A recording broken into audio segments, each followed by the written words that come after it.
Classical Rebellion. Yeah. Courtesy of Adams Avenue Bookstore. John's Hermitage.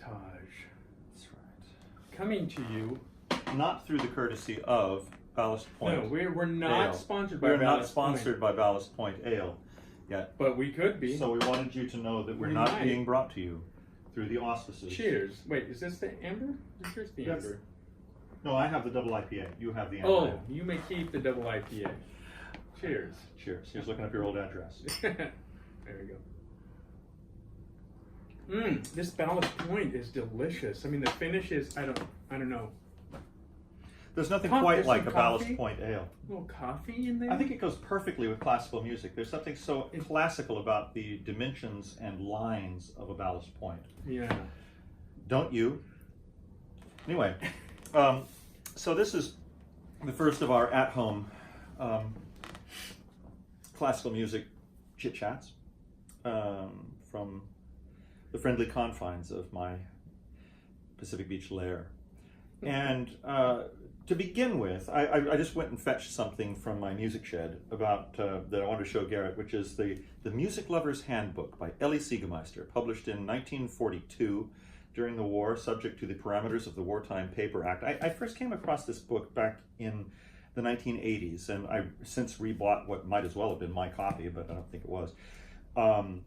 And there's something so of its time about a single book that will be your guide to classical music. I mean, this is essays on a ton of different composers and criticism and articles, and what you need to go as a modern symphony goer. And I like that. I actually like that idea. Fantastic. And that's kind of basically what this is meant to be. It's what's missing.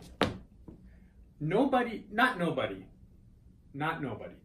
Fewer people know the rules of the game to going to the symphony and especially the opera. There's more rules to the game of opera. Well, that's because we live in a culture at the moment that basically has no expectations of anyone. Just bring to it what you bring to it. There are no expectations. Right, yeah. Well, there kind That's of a fair are point. for your own good and for the enjoyment that you're Yeah. going to derive from it. It might have helped you to listen, Yeah. get some context. It's not context, recontextualization. But the rules of the game used to be really intense in the late classical period, early romantic period. Audiences would listen for the theme. Then they would listen for the counter melody. Then they would listen for the key change, recapitulation. They knew sonata form, and they would play that game, and they enjoyed playing that game. Yes, they have a role to play. Right. And then they would discuss it, and their skills at playing the game got better because they knew the rules to the game. And that leads us to a discussion about what it means to be an opera audience and what is expected of you. And that's another topic, but one that I have very definite opinions about, which I would be very happy to share at some point. But no, I mean, it doesn't necessarily, I think, mean that the rules for being a symphony goer or a classical music goer in any capacity have to be as intense as they perhaps were. Right. But it can yeah. be as intense as you want to make it for your own and I cannot help but believe, but that the enjoyment factor of any individual person or intellect attending a concert is going to be that much greater based on the tools that they can bring to assimilate all that information. Otherwise, it's just a welter of sound. I mean, welters of sound are nice sometimes, but I don't think it helps you to get at the real inner meaning of the music. A watchmaker can appreciate a Rolex much more than me. I can look at it. It's a pretty little device. I get it. And I think that's how a greater and greater percentage of the audience are looking at this music. Like it's a pristine thing to look at almost. It's pretty to hear, but they don't understand the inner workings. And that's what we're here to help with. I don't completely understand them. You understand the inner workings of music much better than I do. As far as key change, all of that. You're an instrumentalist, you're a composer.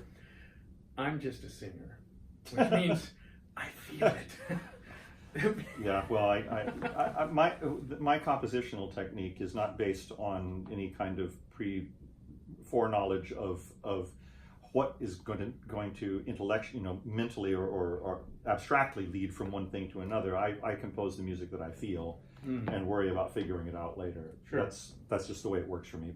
Interestingly, this is off topic but related. There's a very interesting book on Broadway composers. Broadway Babies Say Goodnight. Okay. I forget the guy's written a couple of different books, and he talks about the way that different musical theater composers work with each other, and what their technique is. There are some teams, lyricists and composers. There are some teams, they're not all the same. Some teams, the lyricist likes to get melodies from the composer first, and then fit on a cassette tape or something, and then fit words to it. And they like to work apart. Some composers or lyricists write their words first and then give them to a composer, and the composer then sets it to music, and they work apart. Some teams work together, and they just go to the office every day and then just pound it out and come up with stuff on the spot. There is no formula. There's no set way of arriving at a composition or a theater piece, or it just has to happen. It evolves. It blooms. One way or another. It happens. So it used to. That shot's fired, because it doesn't happen much anymore. The flower comes dead. It's happening less reliably. It happens when it happens when the tourist industry realizes that when they've played out a musical and they need something new for them, they all of a sudden they say, "Come on, give us a new piece." So anyway, it's pretty much driven by the convenience of the tour industry. Well, it plays right into opera. I mean, we've got upcoming this weekend at the San Diego Symphony a piece by Mason Bates, The Garages of the Valley, I believe, or Garages of Silicon Valley, something like that. And he got Well, this is the Garages of Pacific Beach. This is the Garages of Pacific Beach. And I bet my interior is nicer than You this. should write a piece of music based on the Garages of Pacific Beach. Can one write just like sarcastically reactive pieces, like in the way of a review? Instead of a review, I've written a sarcastic refutation of your music. Oh, that would be good. Yeah, that would work. It's a little more involved, but yes. So he became not popular. He had a moment last year because the Santa Fe Opera put on his opera Steve Jobs. So an opera based on Steve Jobs. This is the same guy. And I'm not looking forward to hearing. I've listened to his music. Well, I certainly, in all honesty, was not very impressed by Ippolitov's Nocturne at the San Diego Symphony last week. That was not an impressive piece. I listened to it 2 more times, just to be fair, which that's high praise for me. For me to listen to 21st or 20th, no, I believe that's a 21st century piece, more than once means that's a rarity. And it grew on me a little bit. So does Mold. You know what it sounded like to me? In Oda, Von Williams' Oda? Yeah. Emmanuel, bum, bum, bum, bum, beep, that descending line after that. If you say so. Yeah. I can't, again, not a great musician, great singer. So I listened to there's 2 big crashes in that nocturne, followed by this kind of chromatic descending, almost Middle Eastern, Arabic type sound. And it almost sounded exactly note for note like Von Williams' Oda.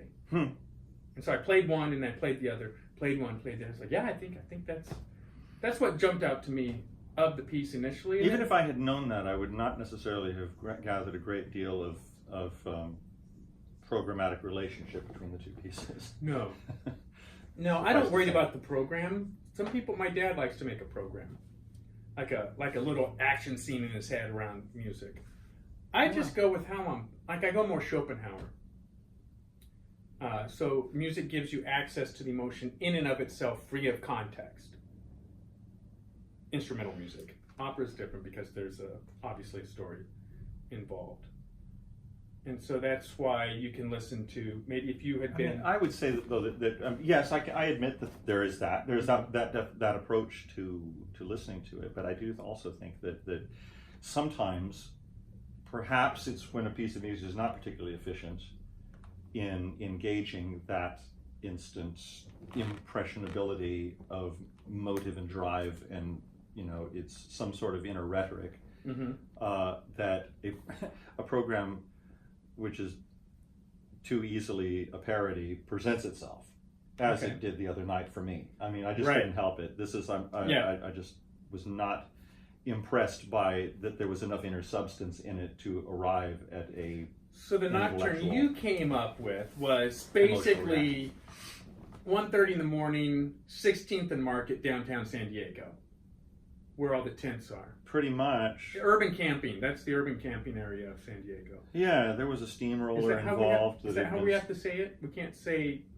indigent or homeless. We have to say urban camper to be sensitive. I just want to take a break at this point in the proceeding just to remind you that we are not Yes. being brought to you by Ballast Point Ballast Point Ale Ale. yet. Ballast Point Brewing. Some of the best marketing in the beer business, really, with their the compass that's very sextant nice, logo, yeah. and I've always been very impressed with their product. It's very consistent. He said sexton. Getting back to our train of thought. Is it a train of thought? Well, at the moment, it's kind It's of more like, like string theory. or it could be a bullet train to nowhere. A bullet train to nowhere. But be that as it may, But so let's talk about the last week's concert that we both went to at San Diego Symphony on Saturday, October 6th. Started with the Michael Politoff Nocturne. overall, very, very enjoyable. If you look at the review of Arthur Framis on the Classical Rebellion page and compare it, That's our signal. that's our signal. Fist with a spear. Fist with spear. Classical Rebellion. We are the 300. Well, two of them anyway. 2 of the 300, yeah. 2 of the 300. And it couldn't be any different from the review that appeared in the Union Tribune, I didn't read it. which is not even a San Diego paper. It's printed in Los Angeles and bears a tangential relationship to what goes on in this city. But it was just all, a triumph. It was all a laudatory success. Right. It was now the audience enjoyed themselves immensely, and I did too. Yeah. My criticism is different from my enjoyment. My criticism is based on what's it going to take to really raise this game. That's how I approach things. If I come away with obvious areas of where I say, that knob could be turned up to 11, and that knob could be turned up to 11. Those knobs are all in balance and good. Well, then that's it. And there were plenty of knobs that could be turned up to 11 in last week's Right. Do concert. you have your phone on you? I don't. Why? Okay. I wanted you to look up the definition of conscientiousness. Conscientiousness. Mm-hmm. Well, adhering to principles of conscience that one holds to, and So going about things in a careful manner, respectful of commitments to other people. commitments to other people, and taking standards, inner standards and ethics that have been set as a Right. as a. So this is what I wrote in the San Diego Reader, and I'll make a longer version on Classical Rebellion as well. For world-class horn section, conscientiousness must be the #1 priority. And you can read between the lines there if you'd like regarding the San Diego Symphony's horn section. Well, certainly For last that night concert. for that concert. Yeah. I mean, It was not conscientious. not in the slightest. No. But I believe, it's as I said as Mr. Framis said in the review. They need a conductor who will hold that can hold. And I understand that there's we're in between music directors at this point. Conducting the concert was Edo de Vaart, and he was too old for them, because they need a younger person who can really hold them to a conscientious standard, which was lacking, because the energy flagged, the attention to detail flagged, and it was it's pretty music. You're guaranteed to enjoy it. Yeah. So and after are we better off having a slightly sagging orchestra in town for a given concert than no orchestra at all? Yeah. You bet we are. But Yeah. in this instance, it has to be observed that they needed to be taken to the woodshed in the preparation for that concert and Right. taken outside Yeah. and shown what It's it's called like. woodshedding for a reason. Yeah, and So the other two pieces were the Grieg Piano Concerto and Beethoven Symphony No. 7. and it will be very interesting to see how the Taiwan Philharmonic approaches the Liszt Piano Concerto in their concert. on Halloween. On Halloween, on the October the 31st, All Hallows Eve, as it were, here in San Diego, and the night before in Orange County. It'll be very interesting to see how they what level they set for themselves with an even harder concerto, and Stephen Huff as the soloist. Well, he's phenomenal.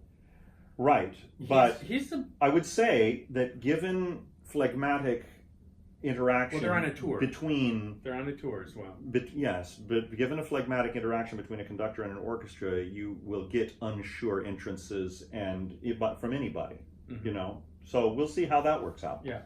But I have a feeling that that's going to be an eye opener for San Diego audiences. Yeah. Because I guarantee they're taking that very seriously. Well, before that, we've got Gergiev on the 24th. And that's going to be titanic as well. Yeah. Not something to be missed. Not something to be missed. When you stop and think about the struggles that Toscanini and Stokowski,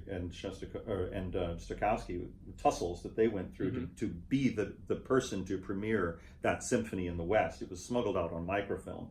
And they were, both Toscanini, the virulent anti-fascist, determined to be the one to give that for the first time. And it's, his finger is typically stuck in the electrical socket for that one. It's an amazing performance. That's a great work.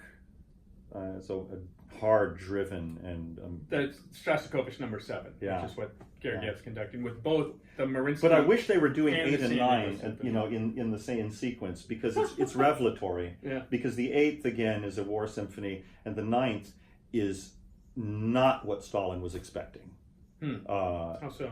Because it's based on Haydn's string quartets, and it even Shostakovich has been playing them all summer, and it's very understated and somewhat laconic. It's like the emptiness of a neighborhood that's been denuded of its residents by death and war, and dare one say it, by gulags as well. Sure, so that's a double-edged sword in that you can hear children playing in the distance, but all you see is craters around you. In that it's haunting, and it's not what Stalin wanted. Right. At all. For the ennoblement of the Russian people. The big symphony at the end of the war. Right.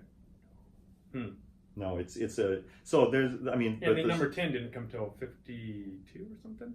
Can't remember exactly. Yeah, probably because Shostakovich was probably too scared to put anything on paper until after Stalin was dead. Right. So anyway, no, but the 7 is with both orchestras combined. Don't miss it. Don't miss it. Fantastic. I can't wait. Yeah. Something about what you're saying about your criticism is separate from your enjoyment of the concert. For me, it is part of the enjoyment of the concert. In that in the 19th century, the way they spoke about music and talked about music and argued about music is what we do now with sports. So people will say, Tom Brady is the greatest of all time. Or LeBron James is the greatest of all time. And someone will say, you're out of your mind. Michael Jordan is the greatest of all time, or Joe Montana is the greatest of all time, and then they'll go at it and they'll rip down the other side, and they'll say, well, his offensive line had no reason being on the field. But if you say something about Joyce Young's piano concerto performance of the Grieg piano concerto was phenomenal, but that orchestra had no reason being on the stage, well, now that feels wrong. But that's how.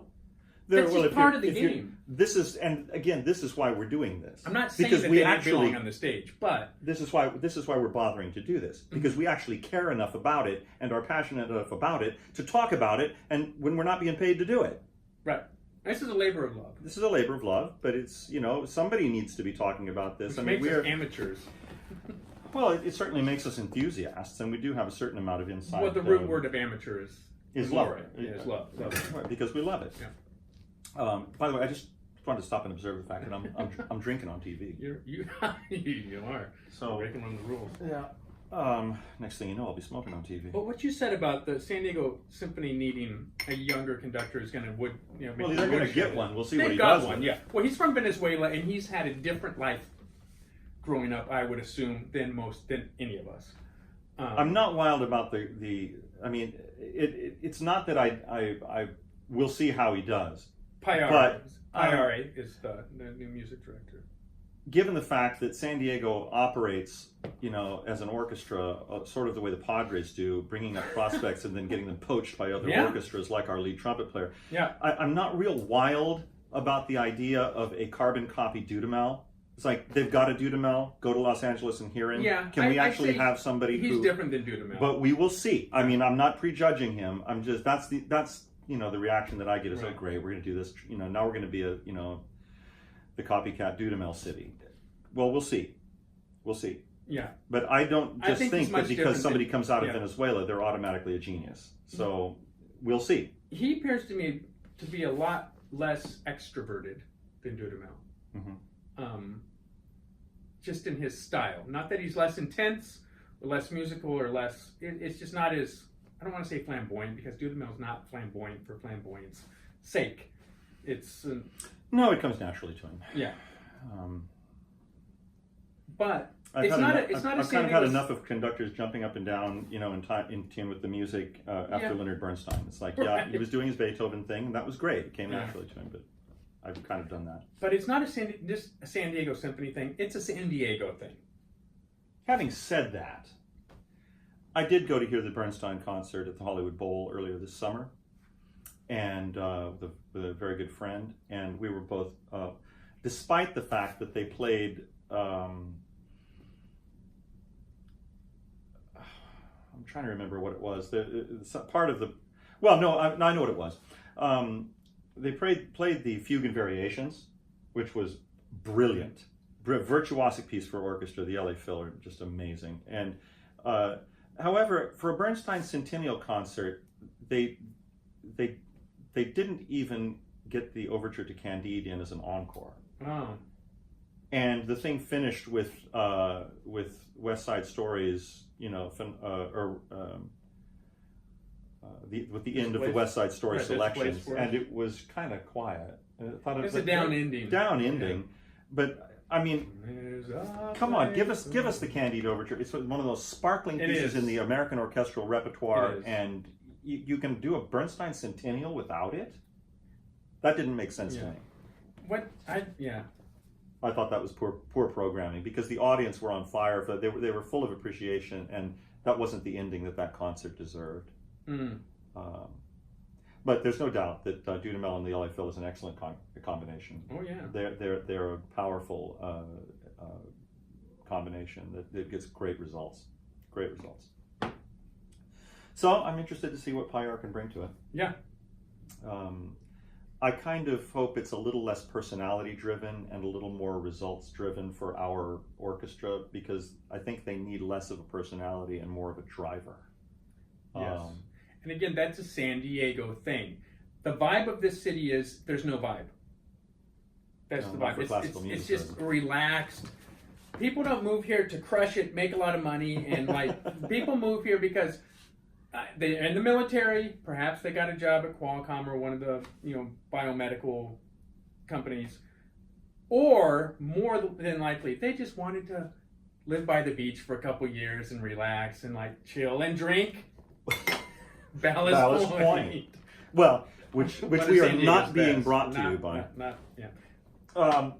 Is it possible to revisit this too often? I don't think it is. Well, maybe we'll see. We'll see. We might have to let us know in the comments if you've made it this far. Next week's program will not be brought to you by Alpine Brewing. Yeah, well, we could look at Stone, because Stone had to go to Dameron. We could look at not being brought to you by Stone. Yeah, we could look Winter at Sherman. They got a Winter Sherman. It's a Wagner. Oh, that's very good. Yeah. Let's talk about the Marriage of Figaro for a minute. Whoa! Hey! Holy cow! What the heck? How did we get in different seats? We're not 13 years old. Well, this is stuff stronger than I thought it was. It's sufficiently strong. So Marriage of Figaro opens October 20th. Yeah, October 20th. So next Saturday night. Yes. My soul. I mean, I've sung Guglielmo in Così, so I know Così pretty well. Okay. I've been in Don Giovanni a couple of times, and I don't think I've ever done the Marriage of Figaro, but I can tell you that it took the Rene Jacob recording to finally make it listenable for me, because it doesn't thrill me, especially, and I gotta say, maybe this is what we're saddled with, but I don't really care to see it on. I've seen it at the Met. Okay. At least I saw the second act, because I was in New York in 2005. I think it was 2005, and I was late for the first act. I was there for the second act, and I was leaving early in the morning. And I thought, you know what? That was a perfection. That was wonderful. But I wish I could have seen it, because that theater is so big that I might as well have been looking at my wristwatch. And I mean, it was incredibly well sung. Levine was in the pit. It was the A cast and everything. But I don't want to see it in a 3,000 seat theater. Right. I have been inside Don Giovanni. I have been inside Così fan tutte on numerous occasions, and it looks much better from there. And I've been outside the Marriage of Figaro, and it doesn't look that great to me in 3,000 seats. It should be in the Balboa in 1,400 seats, because it's a chamber opera. And it just kind of disappoints me that we're not there yet. Right. What's a chamber opera now? Mozart didn't intend it. It was a full-fledged. Well, yeah, but the court theater at Vienna was still only about 12 or 1,000 or 1,200 seats. What wasn't 1,200? Because Bayreuth, when it opened, was 1,100. It was the biggest theater in Europe. Right. Well, that's what I'm saying. I mean, the theaters, Theater an der Wien or whatever it is in Vienna where it premiered. I think it premiered in Vienna. I don't know that. I'm right where you are. I guarantee it was in a small theater. I've done Ferrando and Così. I mean, let's face it. I've been in Don Giovanni, and I don't know Marriage of Figaro as well. I mean, which is why we're talking about it. Which is why we're talking about it. But I mean, this is my perspective on. We have a grand opera theater here, and in a 3,000 seat theater with great acoustics for grand opera, and we also have a smaller theater for a significant chamber opera, because I've sung Handel in it, I've sung Theodora and Valens, and it's fantastic. The audience would enjoy it twice as much. We're not hiring anybody that really should cost, breaking the company. We could do twice as many performances and make the same money in the Balboa, and the audience would have a better experience of the opera. Yeah. Can we not get there? What's wrong with that argument? I don't quite understand how that's not rational. We might get there. It's rational, but there's always issues at play that we don't fully comprehend with union requirements, union minimums. Unions are a big part of it. Paying the orchestra for those extra rehearsals, extra performances. The Balboa's not cheap. I think it's between $7,000 and $10,000. So your first. Well, you're going to pay more for the Civic. Yeah, because you're paying based on seat capacity. Yeah, true, but I'm saying it. Yeah. Anyway, no, it would be. It's a legitimate idea, and it's one that isn't. You're not the only person saying that, but I haven't heard anything from anyone who was a decision maker regarding moving. There have been San Diego Opera productions in the Balboa Theater, but. Yes, they have. When there's one coming up, the All Is Calm. Yes, like well, that's not quite the same as the Marriage of Figaro. It's not the same as Marriage of Figaro. No, it's not. And we lost out on Hansel and Gretel as well. It's been postponed. Yeah, Hansel and Gretel. Hansel and Gretel. Yeah, I'm Hansel. I'm Gretel. Let's see. I remember that from the Bugs Bunny cartoon. With Hansel and Gretel. With that witch when she flies off and the bobby pins spin after her. Mozart is said to have looked through 100 opera books before selecting that of the Marriage of Figaro. And in the footnote it says, he wrote in his preface to Alceste, I sought to confine the music to its true function, that of assisting, well, this is Gluck, actually, it's a note on Gluck. The music assisting the poetry by strengthening both the expression of the sentiments and the interest of the situation. And that's what Elie Siegermeister can do for you. Very good. That's... Very good. You know what Wikipedia can do for you? What's that? Give you links immediately to Beaumarchais and De Ponte. Let's have a little thing. I've noticed something about this. Let's say you say, well, Marriage of Figaro is based on the Beaumarchais play, and then I'm going to do my little thing. Marriage of Figaro is based on the Beaumarchais. Well, yeah. Okay, try it again. Let's try it again. Marriage of Figaro is based on the play by Beaumarchais. Beaumarchais. Yeah, exactly. I hear people say that all the time. Well, it's based on the Beaumarchais play. So? Who the hell is Beaumarchais? But they never followed up with. And Beaumarchais actually also wrote The Barber of Seville, which was the first of a trilogy. So Barber of Seville, Marriage of Figaro, and then The Guilty Mom. I can't say it in French. Someone set that one. 20th Century Fox? Yeah, 20th Century Fox. Someone did set the third. But Ghosts of Versailles makes kind of a trilogy of it as well. But Beaumarchais, first of all, I think they just want to say Beaumarchais. Doesn't it feel good? What, the Beaumarchais play? Because you're actually saying it correctly, and it's not difficult. Beaumarchais. But he was an incredible individual. Isn't there a restaurant chain called Beaumarchais? Probably. No, Beaumarchais was the March. That was a department store. Beaumarchais. Yeah, there's also a European. Yeah. Maybe we'll cut this. We won't. We're not cutting anything because anything. It's dishonest. This is a conversation about impressions of the classical music landscape culturally and musically. Beaumarchais, that was not his original name. I can't remember. Started with a C. Caston, I believe. And his predecessors have been Huguenot, so French Protestants. Yep, Meyerbeer. French Protestants, but he was born Catholic, and son of a watchmaker. And he came up with a new device to make pocket watches accurate, because they weren't accurate at all at the time. This is 1750s, I believe, 1760s. What an SOW. Son of a watchmaker. Son of a watchmaker. Yes, son of a watchmaker.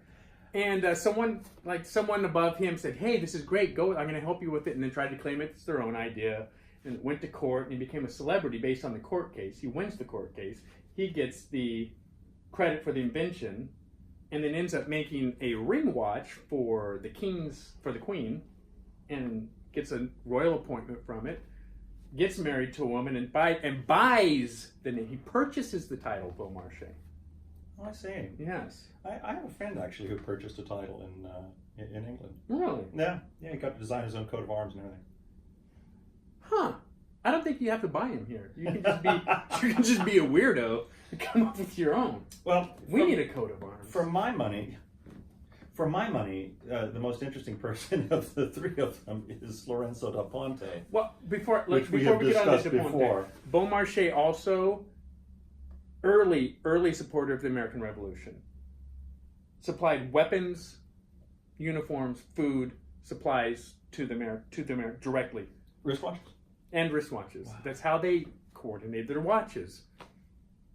Attack at 11:15, and they all could. It wasn't 11:15 and then 11. They were very large, so it was like basically a French mantle clock with a strap on it. Yeah. And he was involved in all kinds of different business transactions. He went to Spain to get some sort of permission to bring slaves to Louisiana. So that's not really part of La Liberté that he became to kind of represent. Never let principle stand in front of commerce. Right. And then survived the French Revolution, but was always in court. So much for the egalitarian Beaumarchais. Yeah, exactly. But go on with Da Ponte. Another fantastic. Da Ponte is an opera all to himself, and hopefully someday someone will write it. But is an epic life that started out with his being trained for the priesthood as a young man. He was ordained. He fled. He wound up. wound up writing opera. For running a brothel in Venice. Well, everybody ran a brothel in Venice. Well, that's what Venice is. This is based on, yes. Venice is a brothel. So he ends up writing libretti for Mozart. Eventually leaves Europe and winds up in the United States, where he starts the first Italian opera company in New York. After running a grocery store in New Jersey. Well, no, I thought he ended up running the grocery store and died in New Jersey. Oh. But when the opera company was a bust. So they burned down the theater and collected the insurance, which is why theaters burn down, in case anybody doesn't know that, like the Fenice which Yes. was a fire trap in the La first place, Scala. and well, the Liceu in Barcelona, you know, Yeah. they wanted to refurbish it. They wouldn't let them. They burned it down. They built it back. So they burn it down. And then he donates. He ends up moving in with his son-in-law, his daughter-in-law, or son-in-law, or something. Who was a grocer in New Jersey. So he winds up his life as a grocer, having donated his book collection to form the foundation of the Department of Italian Letters at Columbia University. And so everybody's standing around. If you can envision this scene, everyone standing around his coffin, you know, and somebody's saying, "I heard he was a priest." You know, it's like, and thereby hangs a tale, you know, and quite a tale too. Yeah. What a fascinating life. Yeah. Yeah, and he did switch. There's an aria that Figaro has at the end of the second act where he's angry at women. The scheming women. He's angry at the women. And actually what Beaumarchais, in the play, Figaro's angry at the aristocracy. Oh, right. But sorry, you can't be angry at the aristocracy. So the Pontiff was like, well, no one cares if you're angry at women. So we'll have him be angry at women. And, you know, Susanna, his betrothed. Maybe he really wasn't all that angry at the aristocracy. He was just looking for a headline. It could be. Yeah. Yeah, but Marriage of Figaro, it's the first opera I ever saw. I saw it in 6th grade at the San Francisco Symphony. We drove up from Gilroy, California. Took about probably 2 hours on a school bus. We got out of school though. You grew up in Gilroy.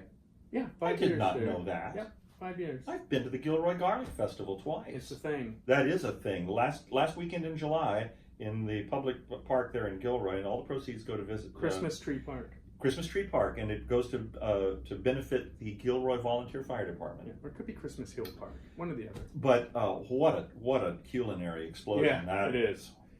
And you've never been. All I remember from that first, I would like to say that I saw The Marriage of Figaro at the San Francisco Opera as an 11-year-old, and it started a lifelong love affair with opera. But it didn't. Right. That came later. What I remember is when the women, we had binoculars. They gave us, some of us had binoculars, and we'd share them because when the women would bend over, we could see their boobs. We could see their cleavage. That's what I remember. And there were some fireworks at the end. Oh, this is... That's, you know, and I remember the set a little bit. It was a traditional set, very whatever it takes to get people interested in the opera. Well, yeah, every opera's about sex, but we don't ever talk about it that way. Yes. Sometimes it's a good thing when you look at some of Wagner's plots. Well, Tristan is about sex, but only on the surface. Well, it's like, Siegfried and Sieglinde, and gets a little uncomfortable. Yeah, those are very ancient archetypes, though. Oh, I know. Yeah. I'm being facetious. Are you? Yeah. Okay. That's allowed. How dare you? Not with Wagner. No one jokes about Wagner, especially Wagner. Not known for his dancing. Not known for his dancing. Yeah. That's in the Classical Rebellion article on... That's right. A lot was going on there. Of the dance. Yes. Says Wagner, not known for his dancing. Yeah. Well, what do you think? Well, I think we pretty well covered it. Go see The Marriage of Figaro. Not discouraging anyone from going to see and starting a love affair. To bring your binoculars, you never know what you might catch. That's right. That's right. Definitely try to see working backwards, the Taiwan Philharmonic and the Liszt First Piano Concertos. Hearing Stephen Huff in concert is not something to be missed. Mm-mm. But let me just again say how enjoyable Joyce Yang's performance was. She's performing again tomorrow. Is it the Paganini variations? Yes, the Rachmaninoff Paganini variations. Do catch that. That's right up her alley too. Yeah. I mean, she's a marvelously lyric pianist and a consummate taste in musicianship. Yeah. And she has the where she hears colors. Oh, she's synesthetic. Yes. Is that so? Yeah. Oh, she'll probably be hearing Paisley out of my mouth. I'm not sure what she'll make of it. But and then also don't miss the Mariinsky Orchestra and the October 24th and the San Diego Symphony doing the Shostakovich 7th. That is a That's a monumental. That is a opportunity. monumental opportunity around here. Mhm. Don't miss that. And then the Taiwan. Well, Marriage of Figaro. And Marriage of Figaro. So I'm working backwards from Taiwan is okay. So backwards, we got Taiwan. Taiwan. 31st. We've got the Marriage of Figaro is 20 to 28. right. It's Marriage of Figaro. So then we've got the right in the middle of that is the Paganini, and we've got no, right in the middle of Marriage of Figaro is Gergiev, Gergiev on the 24th. and then coming back, we've got Joyce Rachmaninoff. Yang and the Rachmaninoff variations on the theme from And they're Paganini, playing Mozart Symphony Number 40 in G minor. which is always lovely to hear. It is. It's a magnificent piece. I have probably listened to that symphony. I used to have a vintage, like 1850s or something, Shellac. book of book of a two piano arrangement. Oh, of really? that. I don't know where it is. I'll have to see if I can find Those it used to be around here. very popular. Four-hand piano arrangements of orchestral music. That's what people had in their homes. Sure. That what was they- their only access. That's what they still should have in their homes. Well, yeah, they don't.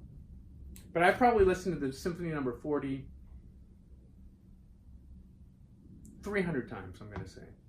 Now here's After just to wind things up. This is the one of the oddest things that I have ever come across today.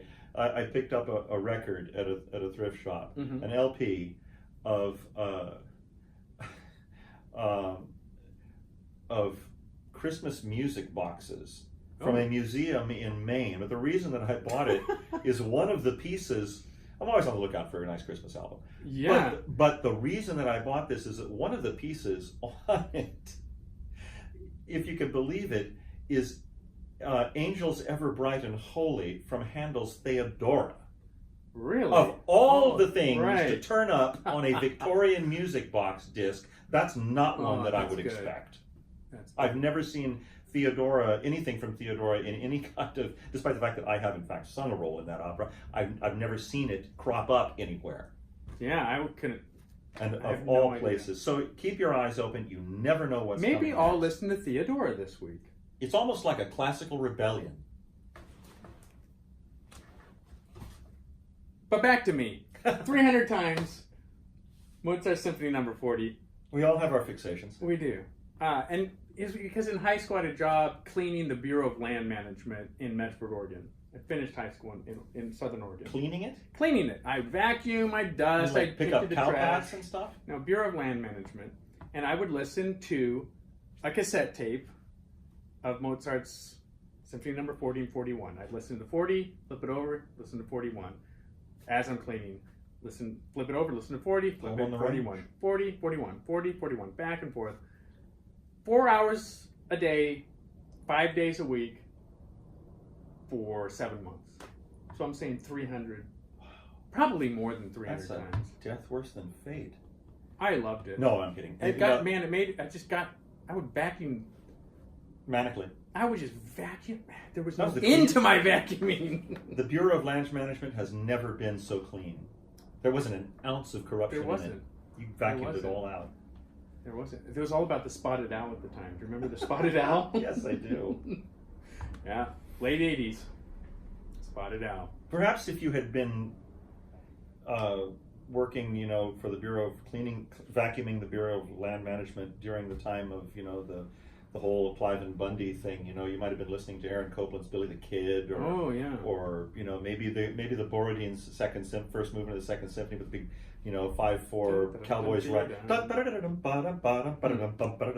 Man, if that's not the American, like, It really is. the Grand Yeah. Tetons in the background, here come the Magnificent It's exactly Seven over the. Yes. Yeah.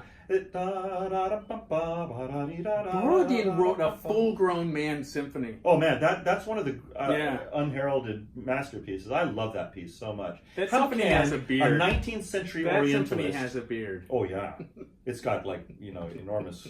Russian beard. Yeah, it's not the only thing it's got. It's got mountain oysters. Let me tell you.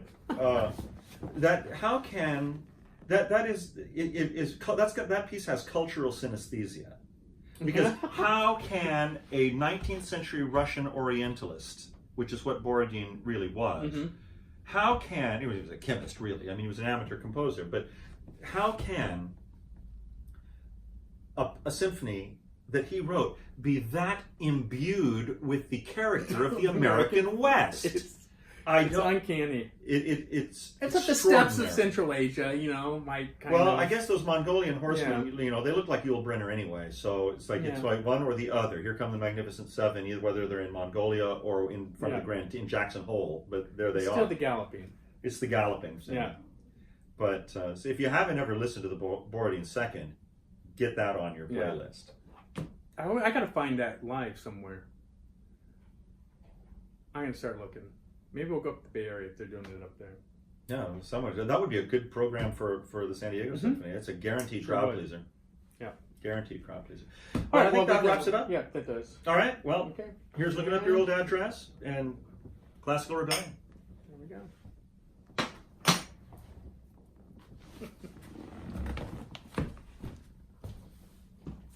All right, let's check the sound.